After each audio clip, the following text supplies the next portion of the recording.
জয়গুরু। সাইদির কাছে আমাদের চ্যানেলের মাধ্যমে একটি প্রশ্ন এসেছে।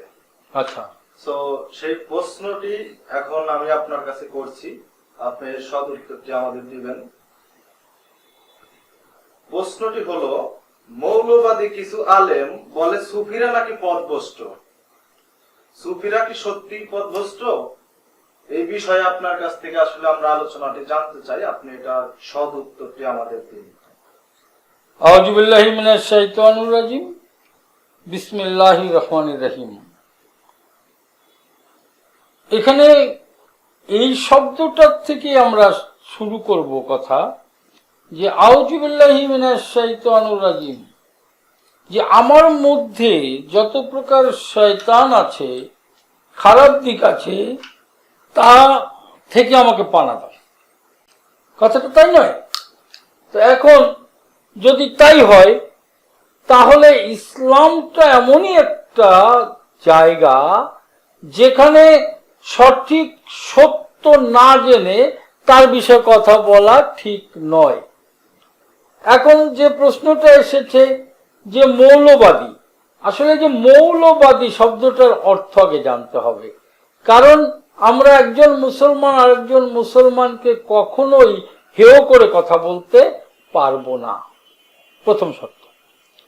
এরপরে বলছে যে মৌলবাদী এবং সুফি মতবাদ, তাই নয় কি? তো এখন সুফি কি আর মৌলবাদী কি, এটা পার্থক্যটা কোথায়, এটা আগে জানা দরকার। আসলে এলমে শরীয়ত, এখন এলমে শরীয়ত কিন্তু সব জায়গায় প্রতিষ্ঠিত, কিন্তু উমাইয়া আব্বাসিয়ারা কি করলো? তারা মোহাম্মদীর দিন থেকে সরে চলে আসলো এবং নিজেদের জায়গাটাকে শক্ত করার জন্য নিজেদের মতো করে তৈরি করে নিল এই ইসলামকে। আর সেখান থেকেই দুইটা পক্ষ হয়ে গেল, একটা হলো সুফি আর একটা সুন্নি। মৌলবাদী বলে কোনো শব্দ ইসলামে নাই। এখন যারা বলছে মৌলবাদী, তাদের আচরণ বিধির উপরে এই মৌল শব্দটা এসেছে। এখন যদি একজন মুসলমান আর একজন মুসলমানের সঙ্গে জিহাদ ঘোষণা করে, তাহলে এটা তো ইসলাম বিরোধী। কারণ নবীজি বলে গেলেন যে একজন মুসলমানের সঙ্গে আরেকজন মুসলমান জিহাদ করা যাবে না। তাহলে আজকে কি দেখা যাচ্ছে, যে এই ইসলামকে পুঁজি করে কিছু মানুষ যারা ইসলামের কথা বলছে, মুসলিমের কথা বলছে, আবার এই ইসলামকে ধ্বংস করার পায়তারা করছে, শান্তিটাকে বিনষ্ট করছে। এখন ওদেরকে বর্তমান সমাজ বলছে যে মৌলবাদী, তাই না? কিন্তু আসলে ইসলামের মূল গোড়াটা কোথায়, ইসলাম সঠিক ধরে রাখছে কারা, ধারণ করলো কারা, এটাকে আমাদের জানা দরকার। তো এখন যদি আমি বলি যে ইসলামের সঠিক গোড়াটা হচ্ছে সুফা থেকে, আর ওই সুফা থেকে সুফি শব্দটা এসেছে। এখন সুফা করা যারা আমার দিনের নবীকে ওয়াহেদানিয়াতে বিশ্বাস করেছে, একের উপরে বিশ্বাস করেছে, ইসলামকে যারা সঠিকভাবে ধারণ করেছে, এরা হলো সুফা। সুফা শব্দের অর্থ আবার বলছে এলমে শরিয়তে যে অপবিত্র। এখন এই সুফা থেকে পরবর্তীতে হলো শিয়া, শিয়া থেকে হয়ে গেল সুফি। এখন এই যে সুফি মতবাদ, এটা হচ্ছে ইসলামের সঠিক জায়গায় তারা দাঁড়িয়ে আছে এবং মানুষের সঙ্গে মানুষের হানাহানি, দাঙ্গা, এগুলো থেকে তারা বিরত থাকে। তাহলে তারা ভালো, নাকি আমরা হানাহানি দাঙ্গা করে যারা ইসলাম নিয়ে বাড়াবাড়ি করছি তারা ভালো? তা আমি বলবো যে সঠিকটা জেনে বুঝে তারপরে ইসলামকে প্রতিষ্ঠিত করতে হবে।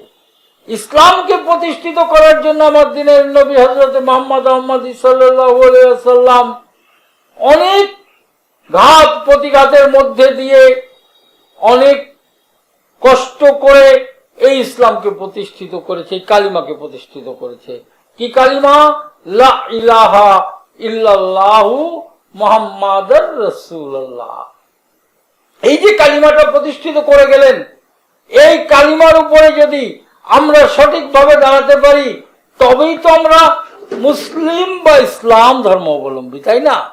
আসলে আমরা ইসলাম বলছি, মুসলমান বলছি, কিন্তু আসলে কর্মক্ষেত্রে গিয়ে আমরা সেটা করছি না। আর সেটা করছি না বিধায় একটা গোত্রকে মৌলবাদী বলা হচ্ছে, ওহাবি বলা হচ্ছে, তাই না? এই যে যে বিষয়গুলা, এগুলা মোহাম্মদের পরবর্তীকালে একে একে খলিফারাও কিন্তু মৌলবাদী ছিল না, ইমামরাও মৌলবাদী ছিল না। আর বর্তমান যুগে এই হানাহানি দাঙ্গাকে পুঁজি করে যারা ইসলামকে প্রতিষ্ঠিত করার চেষ্টা করছে তাদেরকেই মৌলবাদী বলা হচ্ছে। তা আমি বলবো যে কে ভালো কে খারাপ আমি বলবো না, তবে যারা সঠিক ইসলামকে প্রতিষ্ঠিত করছে তারাই সত্য। এখন যারা সুফি মতবাদে আছে, যারা আহলে বায়াত পাক পাঞ্জাতনকে সঠিকভাবে ধারণ করেছে তারাই তো সুফি, তাই না? তাহলে বায়াত পাক পাঞ্জাতন যারা সঠিকভাবে ধারণ করেছে এবং মেনে চলছে, শান্তি বজায় রাখছে, আমি বলবো অবশ্যই তারা ভালো মানুষ। আর মানুষ না হলে আমরা কোনো কিছুতেই কিছু হবে না।